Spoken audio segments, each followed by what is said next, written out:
This week's reviewer of the week is Sarah's 072722019. I think it's Sarah S 0727. Yes. 2019 is how I read it, but go ahead. Difference.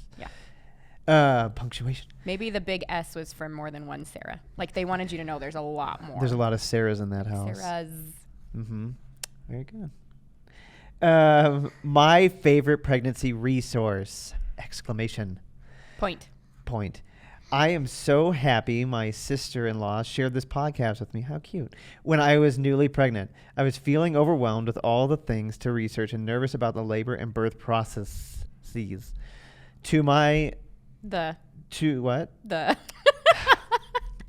My weathered eyes.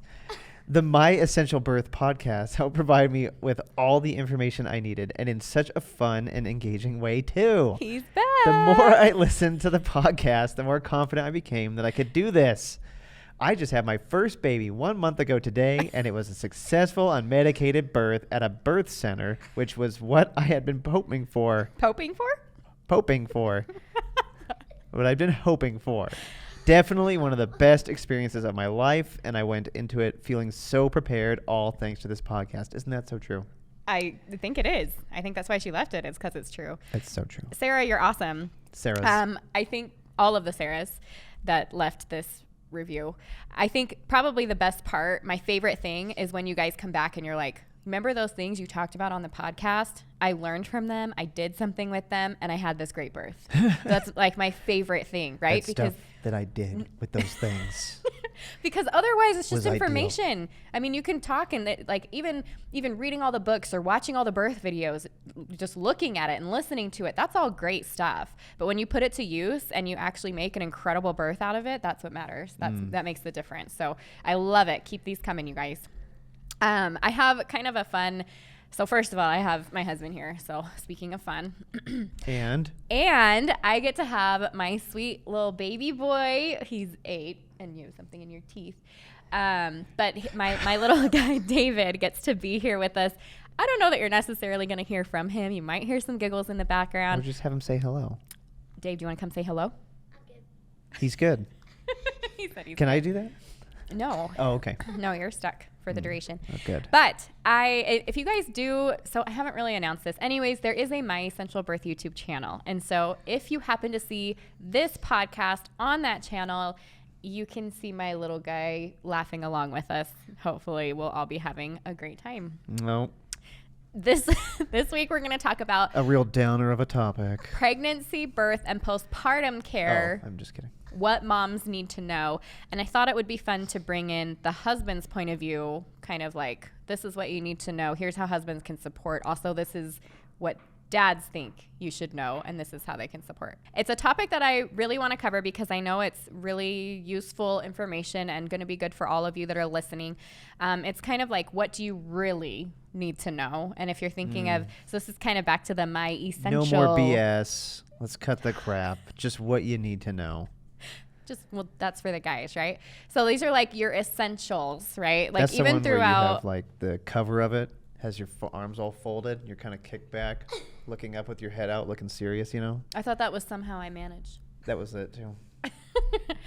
Anyways, so I'm going to go over the essentials, and then I hope you'll realize that it's not so much that it's something that you can't learn. And I also hope that as you're learning, you're using these podcasts for part of that learning. That would be the idea, that you're getting a ton of information from here. You guys, if you are interested in more information and you want it in a really clean, like sequential, do this, then do this, then do this, that's what the birth course is for. All the information is in there. It's in sequential order. It's everything you and your birth partner need to know. You guys can prepare really easily together. If you haven't looked into it yet, I really want you to. It's myessentialbirth.com, and just click the Get Started button. I'd love to have you join. That's what Plural Sarah did.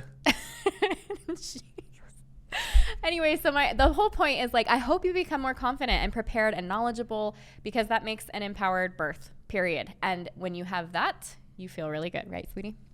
Yes. Okay, here we go. So for pregnancy, I'm just going to break it down. I thought we would kind of go through pregnancy, what the essentials are, labor and birth, what those essentials are, and then kind of through the postpartum period. So you just jump in anytime you're feeling like we got to talk about this. Wrong. This is not right. Yeah. That sort of thing. Okay. Yes. So he'll be correcting me. Mm-hmm. Basically what I thought is with pregnancy and what you need to know, the earlier you do these things, the better. Would you agree with that? I would agree. And why? Like why does that really matter? If you're like a couple weeks pregnant or a couple months pregnant, what's the difference in getting the knowledge earlier versus later? Does it really matter? Well, like, it provides. Could I take a birth course, or could I start listening to a podcast, in the third trimester instead of the first? Yeah. Yeah. Like I like to do with everything. No, the more advanced notice you have, the more prepared you can be. It's just like practicing for a game. So the more advanced you have to study out your opponent and to practice and be ready for them, your opponent is that baby. Oh my gosh. It's not going to win. You're going to win. You're going to get that thing out. Then you both win. And it's They're a not win-win. trying to stay They feel in. better after. I mean, it hurts a little bit, but they feel Just a better touch. after. You feel better after. It's like a good solid, I was waiting for it. yeah, Good solid what? passing of a Good solid baby. BM. So I said baby. I knew it. Yeah. Well. Okay. Real big one. So here's the thing. If you start learning these things earlier, and I'm going to tell you what I think that like number one, right, should kind of be something to like have in the back of your mind about when you get pregnant, if you're not pregnant, or if you are pregnant, focusing on this kind of thing first. And that has to do with being healthy and low risk. But I think you're right. The earlier, the better. The knowledge and preparation, you're never going to know too much. You're never going to wish you hadn't read that extra book on pregnancy or birth. Yeah. You can't gather too much information. And so I think I want to move that into kind of the first thing that I talk about even within the birth course, which is staying healthy and low risk. I think that's good. Yeah. Sorry, I don't mean to cut you off. That's very important that you get to that, because the earlier you're aware of what your diet should look like, Yes. the better you are. Right. So say that you start a birth course and you're only 6 weeks pregnant, right? Like for us, we signed up for a birth course and we were trying to get pregnant. Like that's how Obsessed much I you was were. obsessed. I wanted to take a really good Yeah. birth course. But the benefit to that was you learn all of the things that are going to make a difference for keeping your body healthy and low risk, which really just keeps you in the driver's seat for your birth. Because if you're coming up against medical things that all of a sudden you can't control and you need a care provider to help you control or to manage for you, then it leaves you with a little less options. So for example, if you get preeclampsia or you come down with like gestational diabetes, That's bad. which some of that we don't have control over, right? But we do know, like there are studies that show women that have a really high protein, well-balanced diet. What does high protein, well balanced diet mean, Well, sweetie? you tell me. Do you know what it means? Something on the range of 75 to 100 grams of protein a day. Gold. Yes. Yeah. And not like floofy weird protein, like real stuff. What is floofy weird protein? You know, like, oh yeah, this has probably got 100 grams of protein in it. As you like gotta- a stack you gotta of track it. 64 slices of American cheese. Okay. Yes. So not. I guess Actually, that would have enough protein in it, but it's, yeah. I can't. You're say going to be I having would've 2 listed- babies that time. Oh my gosh, right? It's not a calorie count, but eating a healthy, well-balanced, high-protein diet. Yes. That was all kind well of part of balanced. Right. So the idea is, right, if you can stay in control of some of these things and lower your risks, then you're going to have more options. You can, when you're healthy and low risk, you can choose to birth out of the hospital or not. You can choose to, not have your care managed. You can choose to not be induced. So there's just a couple of things that put you back in the driver's seat when you are healthy and low risk. And like I said, it starts with nutrition. And it prevents a lot doing that. A Yeah. high protein diet early.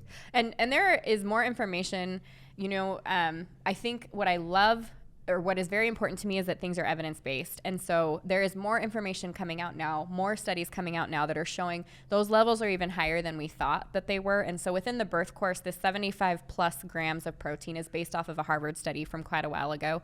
And I'm just going to tell you now that protein is even higher. So that would be like the bare base minimum that you're talking about when you're first pregnant. You're looking at like 100 plus, and you should be eating more protein as you grow that baby. So get a big more giant bag of information coming, protein but- for a protein shake. You should absolutely be supplementing with a protein shake because it is a lot. And as your belly gets bigger and your stomach gets smaller, Yeah, if you're not used to it, yeah. it can be hard to get that amount of protein. And so, yeah, having good protein snacks, starting your day with breakfast and protein. I'm having to learn some of this, relearn it again. And then keeping up on that protein throughout the day and adding a protein shake where needed, I think is excellent, excellent advice. There is not protein in a donut. There's no protein in a donut. That's not true. It's very minimal. Well, according to my app, there is protein in the donut that It's a waste of your time. Apped it yesterday for. What does well balanced mean? Well, more than just crackers and cheese sort of thing, but like a variety of foods. Vegetables are good. We kind of say like eat a rainbow. That's going to help your food babies that you're making all this time come out a lot easier. Vegetables. Does it help your food babies? I don't eat vegetables. Come out a lot easier. You know that. Yeah. Speaking of which, actually, constipation, and this is not like an essential thing. Constipation is a thing during pregnancy, you guys. And there are several things that you can do, one of which is eating good high fiber food, leafy greens, dark leafy green vegetables. Another is there's psyllium husks, right? Oh, yes. So we order these if you're looking for a natural thing that you can add to your shake. Something to come out nice and fluffy. Grind that in. This is not an episode about poop. You have to stop. Then why did you invite me on? I'm so sorry. Okay.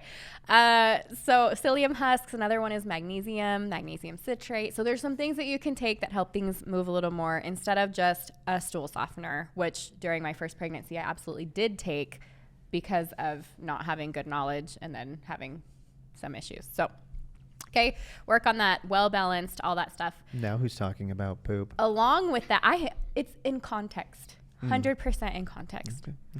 Also taking your vitamins, okay? So we've got like our prenatal vitamin, kind of like I talked about.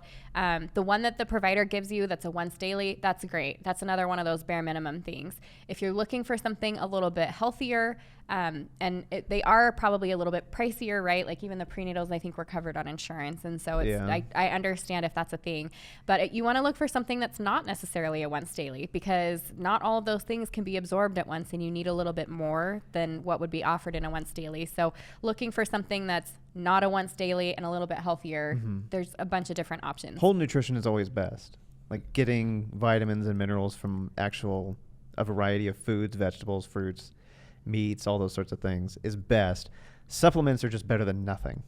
Not to say they don't have their place, but they're better than nothing and they help in the place of doing nothing. Right, but there's different kinds of supplements, like different quality of supplements too. Sure. So I'm with you 100%. That should happen there, but I think every woman should take a prenatal. Yeah, no, they should. I'm just saying. Not to lean on that. Not to lean on that for all of your nutrition. You need to have a variety in your diet. And I agree. Another one is probiotics. And I don't know if you want to have your moment with how you feel about probiotics in this minute. That's okay. Okay. But I took a lot of biochemistry. Anyways, don't do anything. I disagree. And I think that there's some quality studies that show that they do some good. So anyways, taking like a good one, and I'll link a couple just in the show notes so that you guys have them, but Yarrow Probiotics and then Garden of Life Primal Defense. Those are two that I've recommended before. I do recommend them within the birth course, and it can be really like positive. So I know that you guys hear a lot or you're concerned a lot about GBS, right? Group B strep. So this is a test that you have later on in pregnancy. They do a vaginal swab and they tell you either are positive for this bacteria or negative for it in that location. It's a bacteria that we all carry. If you're positive for it, then the idea is that you might be able to pass that bacteria on to baby as they pass through the birth canal, and that it can cause some very serious problems. That's bad. And I won't get into all the percentages and how high or low or whatever, but they also want you to be there at the hospital early, several hours before giving birth, so that they can administer IV antibiotics. And so a lot of women are like, well, how do I make the test come up negative so I don't have to do that? First of all, if you have a positive test, you still have the option to choose to not have the antibiotics. And I won't get into the pros and cons of all that. That's for your research. I just want you to know you have a choice.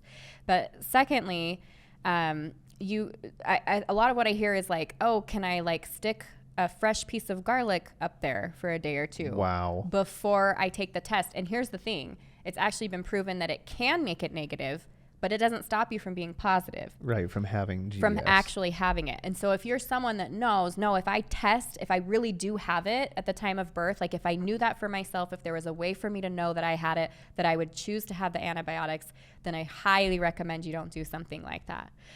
You want the test to be accurate. You still have a choice either way, but you want the test to be accurate. Now, probiotics, the idea behind a well-balanced diet, a lack of things like sugar and an overabundance of dairy, which can create an overabundance of yeast and some other things. Adding a probiotic is supposed to help with that health, create good bacteria, and combat any negative bacteria in that area. It's not perfect. It doesn't do it all the time. But from what we've seen, there is a higher rate of that test being negative. In other words, a higher rate of moms being negative for GBS during pregnancy, which I think is one of those things that gives you a little bit more control over your birth space. Good. Is that enough of a tangent? Yes. Okay. So I think some other things that are really essential is figuring out how you handle pain. And I think when this one was brought up to me, that was one of the first things that I was like, oh, I hadn't thought of it like that. I thought I had like envisioned how I was going to handle contractions, for example, but I hadn't stopped to think how I handle everyday pain. And I think if you are someone who has period cramping, menstrual pain, that how you handle that pain is going to be very similar for how you handle contraction pain. Or if there's something that you do with that kind of pain that works, that would also be something that works during that time. I don't know. What do you think about that? Like knowing how you handle pain to use that in a situation where you know you're going to experience pain. It's hard to gauge how a person handles pain, I think. Well, how do you handle pain? I handle it pretty well. What do you do? When you experience pain, and I'm talking physical, what do you do? I usually laugh. Like in my natural response, I kind of laugh because I usually did something stupid to inflict pain upon myself. Actually, he does do that sometimes, which is kind of funny. Like, I love that you handle it that way because I go the opposite. I get really upset. Yeah, you do. At myself, at everyone around me. Everybody else is to blame for you stubbing your toe. It's really true. But it's our fault that we moved the earth up just a little bit that day into your way. Have, yeah. So, but it made me think about that because, okay, if I stub my toe, if I bump something, if I have, if I broke whatever, what do I do? Pressure. Right? Yeah. Like immediate, like, are we doing you grab triage? it, right? Like you grab pressure, it. elevation, all that stuff. Okay. Rest. I don't know. Yeah, actually. Ice, which actually doesn't do anything, but it can numb it. Rest is one of the only things that actually helps you heal from traumatic injury. Okay, well, this is different. You're going to have pain that's continuing. Yeah. Some people use medication, which I think is really important to throw out there. Like if you have a headache, how do you handle that pain? Some people go lay down and they turn the lights off. You want to avoid ibuprofen. They use essential oils. Later in the stages of your pregnancy. Yeah, right? But I'm talking about like pain medication that you would use during labor. If I'm talking about contractions, But you're right. That was a good disclaimer. Don't use ibuprofen for a headache during pregnancy. Later in the stages of your pregnancy because you can affect the baby's heart. But yeah. It's important. Yeah, go. But the thought is different people handle pain different ways. And so if your first thing is to go for the medication and not to do some other normal natural, it might be counterintuitive for you to think when I have this pain that I'm going to try and work through it or allow it to get a little stronger or right. And it's not that you can't, but I think it's important to think of those things. Yes. Okay. Here's one for you. Okay. How you need to be supported. How do you need to be supported? Support. That's true. Yeah. It's an essential that you need to know. That's true. That's practice with your partner. And that has to happen because if you don't do it, even if that's not how it's going to play out in the actual labor, it's important that you've built that connection through practicing. Yeah. That's right. And sometimes we don't know until we're there. That's true.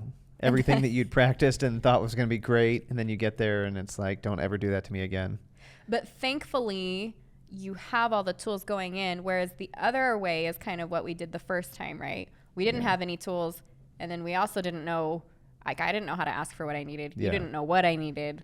Yeah. That wasn't helpful. Right. So it's right. And we're laughing about that a little bit because I am a sucker for massage. I want it all day, every day. No, not when you're laboring. Except for when I'm in labor. Yeah. And that's what we had practiced. You want me to do that that's kitty paw thing where I kind of purr and knead on you like I'm making biscuits? Nope. Oh, okay. But I remember I wanted you to be near me, and I liked holding your hand. Yeah. And I felt really safe when you were next to me. Like you weren't doing anything except for you were next to me. So when we were walking up the stairs or when we took a walk outside, or you were rubbing my feet. At one point I have a picture of it where I was like on the ground, just sitting on the ground. What noise do you make when I rub your feet? That's right. It comes... Anytime she wants a massage, Simpsons. I require this noise to be It's made. Sideshow Bob Even if we're in public. massaging Selma's feet. So he It's makes from me The make the Simpsons, noise. yeah. But if I make the noise, I'll keep doing it. She's So just one of the most it's repulsive funny for him, women on the planet. and I get more massages, whatever. Oh, yeah. There it is. Okay. You guys are going to get to know us a little too much. And you should I do wonder the if it's gonna 2-finger be method off-putting. for holding your hand for when you have to squeeze. I even said Do you ever the mention that? off-putting thing and you didn't. I don't know. You missed it. Don't touch me there. Okay. It's squishy. Okay. Anyways, so he's talking about like for explain support that it's always a really good idea. So your fingers don't get destroyed when she's going through a contraption. Because it's true, like it You can give feel 2 really good fingers to for squeeze. her to hold instead of 3 something. because it's So like squeeze 2 of his 2 fingers. is not more 3. stable than 3. 3 you You'll could just break like a finger. collapse the other ones on top of the other, and Okay. Yeah. I hope you guys are taking notes. just quick little bits of information, useful information. That's all Useful. I am today. It's all the essentials, you guys. So how about relaxation?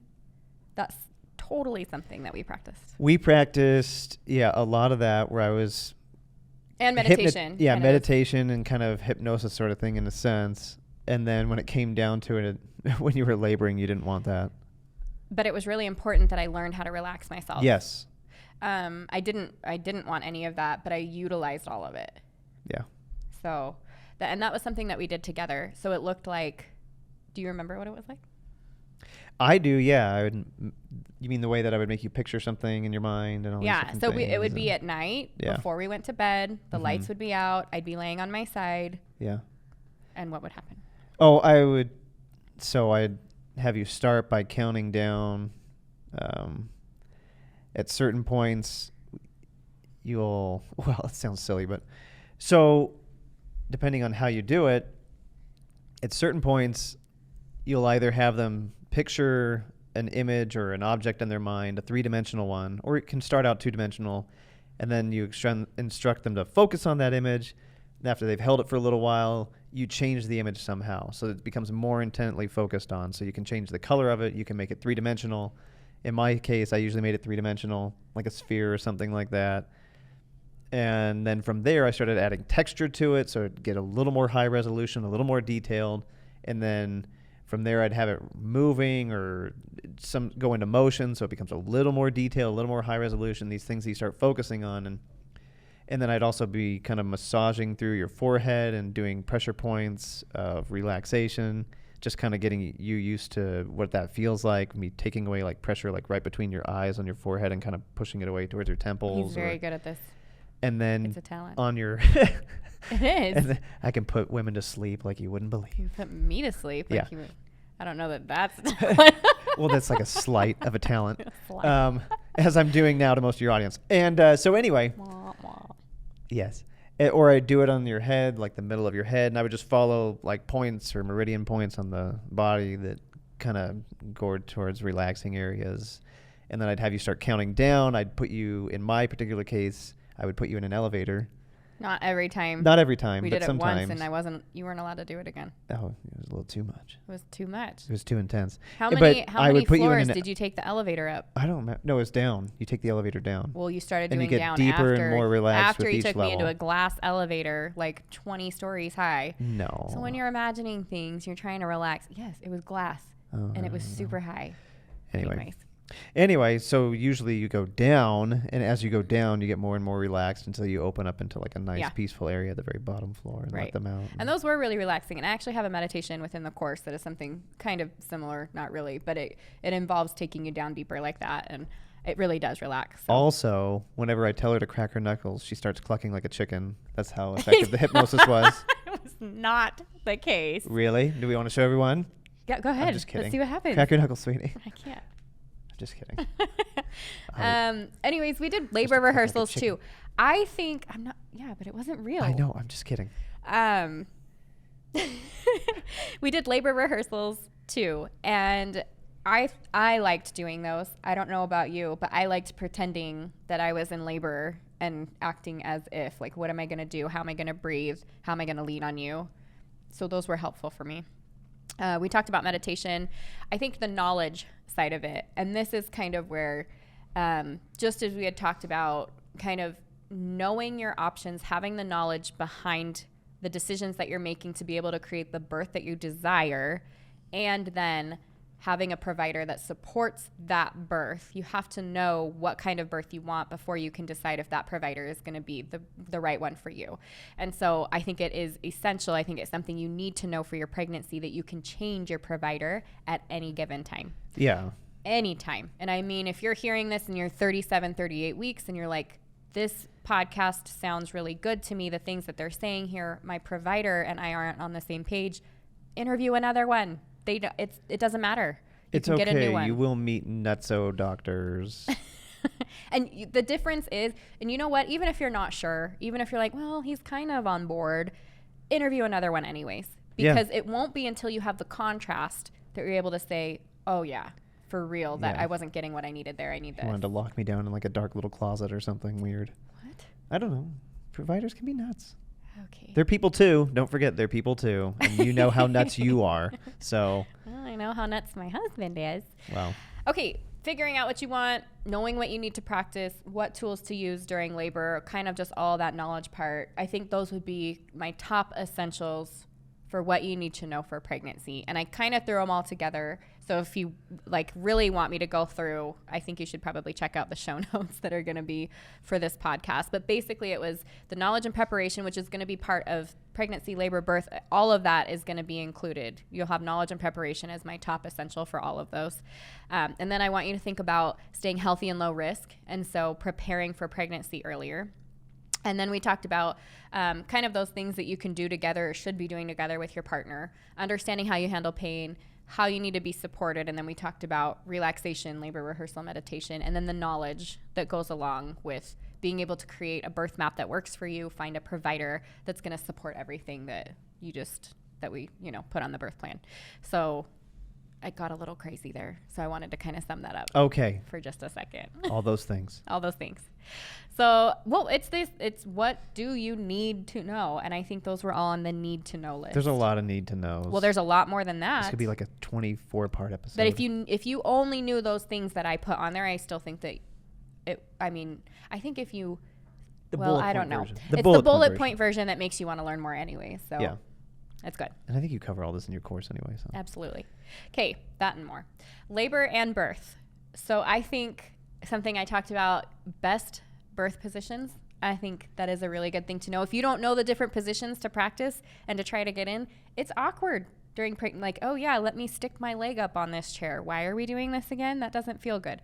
So you have to have some kind of knowledge behind these things, but to understand what the different positions are that you can use during birth. And really it's anything. It's any way that you contort your body that feels good. But there are some details behind some of those positions and what they do, whether they're opening the inlet or the outlet of the pelvis, or if you have pain in the back or in the front, what you can do to utilize those positions for more comfort and an easier birth. Yes. There it is. Okay, and then there's... You want my approval for you? You know about this more than I do. You were nodding your head, and your big thing is to say yes. So I was waiting for the approval. I should get a T-shirt that says that. Yes. My thing is to say yes. No, just yes. Oh, okay. Yeah. Mine will say you have birth options. Yours will say yes. Yeah. Okay. How a birth partner can support you. So there's a couple different ways when it comes. There's some things to do during pregnancy. It's a little different during labor and birth. What are the things that stand out to you that you needed to know to be able to do? Or that you found really useful to know? You need to eat despite... You talking about you or me? No, you. Well, pregnant? I mean, yeah, I need to eat too. Yeah. But so laboring mom needs to eat. Laboring mom needs to eat despite what some people might think. Or what policies. You need to keep moving. You need to keep moving. Yep. You need words of encouragement, sometimes snarky comments and humor. It's true, actually. Yeah. If you have a good relationship with your birth partner or your husband, like he had me laughing on our third birth especially, and I loved it so much. And sometimes you need to lean in and very quietly whisper, quit faking your push through the contractions. I can tell you're faking it. A little bit of encouragement there. Yeah. Suck it up. Get it together. I could have done this 3 hours ago. Yeah, we could have been in bed already. Quit wasting everyone's time and dawdling around. Oh boy! It You guys have seen those memes, right? It couldn't possibly with the guy hurt sitting that on bad. the toilet. That's like, I push my baby out in longer times than it takes my husband to poop. Think about that, because I had a 4.5 pushing time. Yeah, well, with what we had for lunch. What else? That's pretty much doing the forklift thing. I patented that one. Patented, yes. Patented. TM. Trademarked. TM. Was that an Office thing? Did he just trademark his? What was that from? Yeah, it was an Office thing. Who was it? It's that guy they were interviewing when they lost the that's main right. character. Oh, that's funny. Okay. Yeah. I'll have to put that in the show notes too. Yeah, sure. I do. That's what I people link care to about. funny stuff. Wait, I have to Guys, see what quote they're talking about That's on what The they Office. need. You've become the old woman on Facebook who starts pushing out all these weird memes and crap to her kids and relatives that nobody wants to listen to or read. That's what you're doing with your show notes. You're really rude. People don't. No. I'm not pushing it in their face like, hey, everybody come look here. It's just, if you would like to know what the heck I was just talking about, here's a link. Oh, okay. Yeah. That's it. Also, if you don't forward it to your 10 best friends, you're going to die from Well, that's whatever. a given. Your baby's going to come out weird looking. I didn't see that part. All right. I think it's important to know what your rights are. So you talked about some ways that you can support, right? Like hands-on. We talked about verbal encouragement. Yeah. I think just being there, like being present. So, I interviewed a woman recently, and I think that podcast episode is going to come out quite a bit after this, but she talked about the importance of her husband just being off of his phone. She's like, our first birth, he didn't really know what to do. He was kind of in the corner sitting on his phone, because I was handling things really well from what he could see, but I was doing a lot of work and I wanted him to be present. And so that third birth, she's like, he was present with me. He wasn't on his phone. He was next to me. He was paying attention. And I think a lot of times, we don't give men the credit to like they don't know what to do if we don't tell them. That's true. Just like we can't read your minds in normal conversation or daily life, we're really not going to be able to read them when you're, during labor. But that's why it's really important for you to have some things that you can do, because that's when we really can't tell you. Yeah. So I think just being present, being there, advocating for your wife, the mama. I think it's really important that, we don't always, there's some things, like you said, we kind of get into this dreamland, or we call it like labor land, right? And there's a lot, we're having an entire different world of things going on in our mind, and we can kind of hear what's happening around us, but we can't necessarily interact with it. We're too focused on the work ahead of us. And so I think it's really important that dad's very aware of, this is what my wife wants, or this is what mom wants. And in any way that he can, being able to step in and step up for her during that time. Mm-hmm. Yeah. Also, you respond very well to a healthy dose of sarcasm. I do. Everybody else might not. That's true. Know your spouse. Dave was like zoned out there. Dave. He's waiting for me to ask a question because he wants to be on the podcast. Oh, I see. I think it's important to know what your rights are. Hands down. Ask Dave what he thinks his rights are. If you don't know that you can walk into any hospital and tell them, no, I don't want an IV because it's my body and I'm saying no to that, or the same thing with a vaginal exam, then you don't know your rights. And those are just the very basic, simple first things that you're going to come across. But in other words, it is your body. Nobody needs to be touching it or anything else. You have certain rights. And it goes along with those preferences. Like something that's on the very top of my list, might not be on yours, but on the top of my list is clothing. I want to be in my own clothing. That's my comfort space. And I don't want an IV. No needles. It's kind of this like, right? You stick a needle in my arm and it's dead. I thought you were saying move you it didn't. Anymore. It says IV. I thought you were saying you didn't want to watch Rocky IV. That's exactly what I was saying. I get it. I wouldn't want to watch that either during my birth. Anyways, so there's some or you talked about eating. Like eating is huge. Yeah. Why would they not let you eat? I don't know. Because they don't want to deal with your poop. I'm not going to tell you ever to sneak food and eat it during labor. I would never tell you to do that. Will. But I will tell you that a laboring woman needs energy. Yeah. And it comes from food. Yeah, your whole body's in like a full dry heave from every muscle. You think you don't need calories to keep that going? If your body's in a full dry heave, you're not going to want anything to That's eat. what I mean. Like, you know, you got to get the energy. Anyways, you've it's got for like 10 hours. It's a marathon here. It is a marathon. You need do power need gel. sustenance. Just Ew. shoot it into her mouth. The power gel. I mean, you could. And some Women do Gatorade that. from one of those bottles that you squeeze and it shoots the That's it. the Gatorade out or the water out. Okay, Shoot so it from just across the room. knowing your birth preferences, right? Like you can have intermittent monitoring and you don't need to be stuck to the bed and you can ask for a birth ball or a peanut ball. Lights and sounds, all of that is up to you. You can actually turn the monitors down, you guys. Like that beeping that's going constantly and can get really irritating the whole time. Even the one with your baby's heartbeat. Like sometimes it's really nice to hear that and sometimes it's like, I am so tired of hearing this background noise. You know, I want to listen to music or I want to listen to nothing. You can turn that down. It's the same with the smells. I know something that I really liked. No. Sorry. Well, hopefully. But I know something that I really liked was your cologne. So I'd really? ask you to like spray it on like yeah, a I shirt remember or that. something and Yeah. it would be really comforting to me. So there's just, I mean, and then you want to avoid things like make sure dad doesn't bring something that's got garlic or Why did I have that sour double cream and bacon onion Western chips. cheeseburger? Yeah, for all the smells, right? Yeah. Peanuts, beef jerky, just whatever, but you get the point. So those were kind of my essentials for this is what you need to know for labor and birth.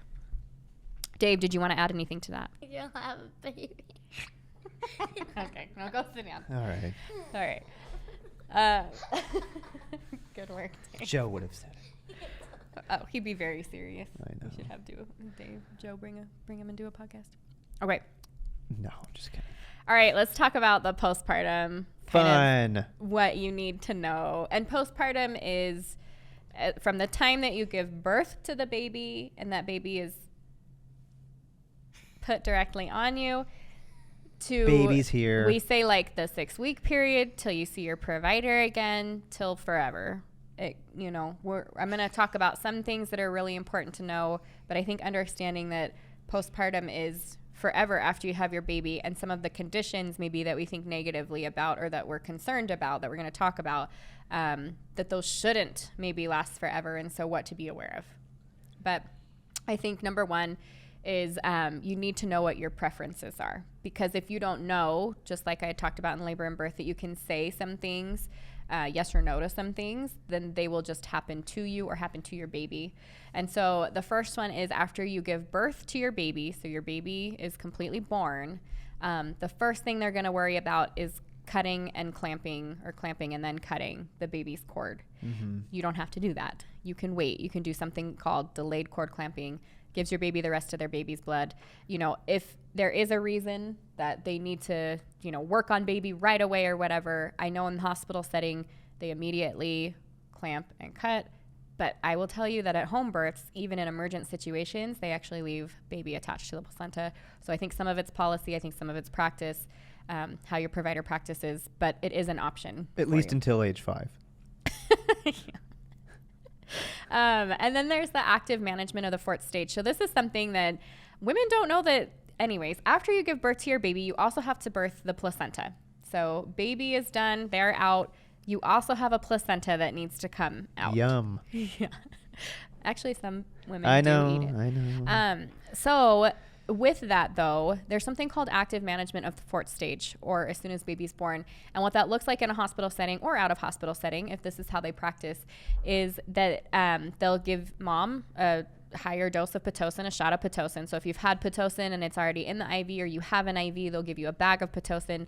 In other words, they want something that's going to make sure that you have really strong contractions that clamp the uterus down, that help the bleeding stop. It's not required. So I know when I say that, I don't know. There are different schools of thought here. There's the wait and see. You can wait and see if you are hemorrhaging, if there's too much blood before you decide to do that, or you can immediately do it.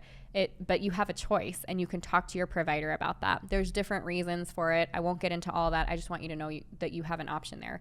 It's the same with baby being born. They can be immediate skin to skin. They don't need to be whisked away and weighed and measured and cleaned off and all of that. You can choose if you want them to have the Hep B vaccine or the erythromycin, which is the cream that they put in babies' eyes. There's reasons for and not to do those as well. Same with washing the baby. So just understanding that you have preferences postpartum, that you get to choose what those things are. Yes. Okay. And then I want to talk about Just poke me with a stick when you need me to wake up and answer yes. That sounds good. I wanted to talk about postpartum mood disorders just for a moment because I'm talking about them as postpartum, but a lot of these start prenatally. Whether or not you're someone who has experienced any kind of depression or anxiety or any other mood disorder prior to pregnancy. And I experienced this but didn't know what it was with my first, and then heard about it later that you can have prenatal depression because you only hear about postpartum depression. And also that it affects dad, which I think is not your depression affects dad, although I guess it could. But that dad's going through some really hard stuff too, or a life change as well. And so there's some things to look for there as well, just to know that. Yeah. So what would have been helpful for you, knowing that you did experience some of that hardened, some of those harder emotions later? What would have been helpful for you to either know before or that mom could be aware of prior? That it's not permanent, and to recognize that. Yeah, I think knowing that it's not permanent, that it's something that can go away or will go away. And do you remember what made it go away for you? No. Was it like counseling or exercising or? I don't know. I think time, maybe exercise, bonding with the baby. Yeah. I know I was working out on gymnastic rings a lot with our first one right after he was born. So much so that when I did eventually go into the military, I was doing like 40 or 60 pull-ups at a time because I was so used to doing so much. I guess I had a lot. I guess I had a lot I had to work out right there. But yeah, I think that exercise, having normal hobbies that you do. I mean, don't let them consume your life, but yeah. I think especially for first-time moms, like for me, I went from being a really social person and liking, I like to go do things and get outside and go to dinner and. But you still like that, but only if everybody was doused in hand sanitizer first. No, I wasn't worried like that. You keep saying that, but I really wasn't. She was. Maybe I would be now, but I wasn't then. But I had a ton of anxiety. I know. So then, like, part of me didn't want to leave the house at all, but then I was like so tired of being just stuck inside. Anyway, so it's just this like back and forth. But understanding that those things can happen and that there's help for you. So, and that it's normal. It's actually really, really normal. So I think they say like 33% of women experience postpartum depression. It's like way higher. The other 2/3 are lying. But those are the amount of people that say they are experiencing postpartum depression, and to reach out to the right people, right? Because I was concerned as I was experiencing some postpartum stuff. When I went for that 6-week checkup, I didn't write down anything. Like, they give you a list, like, are you feeling this? Are you feeling this? And I'm like, no. I don't want to talk to my provider about this. Yeah. I'm not comfortable with this person. I don't want him to throw medication at me. It wasn't a safe space. So that became a problem. Or maybe part of your anxiety when answering something like that is, oh my gosh, if the state knows this, they might come take my baby. Or and not that any of it was, but you do, like, when you're anxious already, it's like you don't want to tell anybody how you're feeling. Like, you feel like it's very abnormal, or you shouldn't be feeling that way, or you feel guilty for feeling that way, and that's not the case. And sometimes you run into providers that even if you did tell them, wouldn't know what to do with you anyway. Right. So it's true. So that's where you reach out to like a postpartum specialist, or if you're in for sure, like a local group, like a local moms group or something, you can kind of ask around and get some ideas, get some help. And then understanding kind of along with that, how someone can help you, how your birth partner can help you. So what kind of support you need postpartum, which I think sometimes you're like plan as best as you can, but then you don't know exactly what you're going to need. So what was really helpful for us postpartum? What did you find really helpful? People bringing us meals. Yeah, that was nice. People bringing us meals. That was nice. I think my parents were there for all of them, weren't they? No. Not the second. The second one. Well, no, you're right. The second one I left like 2 weeks after he was born. Or like just a week after he was born. Yeah. So for me, I don't know. I had other things. But for you, it was nice, I think, when those people showed up and you had support. Yeah. Be surrounded with people who can support you. As much as possible. Yeah. Or even hire it in if you can afford it, like a postpartum doula. Yeah, that's a good idea. I mean, now it's great, too, because they've got things like Grubhub and, they'll deliver your groceries. But isolating yourself is just going to make it worse. Yeah, but you also should sometimes it's be just around like people. ease of, like if I recovering from a cesarean birth or Yeah. whatever, and you wanted to stay home with me, like, well, let's order in food instead of you leaving, which is going to make me uncomfortable. No. When you said ordering food, I meant you should take advantage of those things. I just mean don't avoid people. Yes, I agree. Don't isolate yourself. Be around other people. Yeah. Because they'll help you. And it'll help you get over your anxieties of having other people around you. Yeah, it's true. Along with that would be that you can get breastfeeding support. Nice. So IBCLCs or International Board Certified Lactation Consultants are going to be your go-tos, finding somebody local that you can contact that can come visit you and do a consult in your home. And then along with that are La Leche League meetings. So these are local meetings to your area with other moms who are breastfeeding successfully and or have overcome issues and can offer support. A lot of times they're led by IBCLCs. They can't wear that hat when they're there, or different lactation consultants. And so you're getting a lot of really good help as well as the community. And I think that's really important for a mom. What's an IBCLC? Postpartum, an International Board Certified Lactation Consultant. Oh, okay. It is different than just a lactation consultant. Okay. Like by many, many hours and lots of years of training. Oh, okay. Belly binding, I don't know that that's like a need to know, but I wish I knew. And I didn't until after our third. And then I tried to bind myself, which was somewhat effective. But I mean, there weren't even any videos or anything out there. So I wish I would have kind of done that for myself. Even if I would have gotten like a nice Velcro bind, I wish I would have done something to kind of support that. We talked about food. I think meal trains is something to think about. And then everything that happens before your 6-week checkup. And this is where I think we get it wrong in the United States. There are, and in OB care in general, because out of hospital midwifery care, like a birth center or a home birth, an out of hospital midwife is going to check in on you. She's going to have several meetings before that 6-week mark. She's going to be calling and checking on you. And that's when the majority of really serious issues happen for mom. That's when maternal death happens. That's, we've got postpartum hemorrhages and blood clots and different things that can happen during that time on top of mental health. Not to get everyone all riled up. No, but I think it's like nobody tells you about that. And it's like, okay, you had your baby, your 6-week checkup. Let's make sure you're not bleeding anymore. Yeah. They don't tell you anything, and that's not fair. That's a good one. Yeah. Stop bleeding. Yeah. I want to remind you, obviously, it's okay to ask for help. Mental help, if you need help around your home, literally all the helps, breastfeeding, help from your all partner. The helps. All the helps. That's a good way to put it. Yeah. And try to create that culture that you want, that village that you want. And that happens before you give birth. I think we're blessed. We are part of a church organization. We're members of the Church of Jesus Christ of Latter-day Saints. And I will say everywhere we've moved, there has been a local church, what we call a ward, or it's a meeting place. And community. We've had instant community, and I find that religious community or having that community nearby is really, really helpful, and they do kind of build up that village. So they did bring meals, and we did have people calling and checking on me, and that was like a natural, normal part of what they do. Not everybody has that, and so if you don't, find a way to create it or go seeking that thing, because I think it's really helpful. Yes, all the helps. All the helps. All right, you guys, that was probably a longer episode than it should have been. I hope you enjoyed it, though. I hope that you were able to kind of go back or at least think through your mind as we were talking about some of these things and kind of jot that down that, oh, I didn't think of that. And I do think it's really important. Obviously, if there's other things that I didn't think of or you have questions about, you can always reach me on Instagram at myessentialbirth and send me a DM, or at hello@myessentialbirth.com. That should be your t-shirt.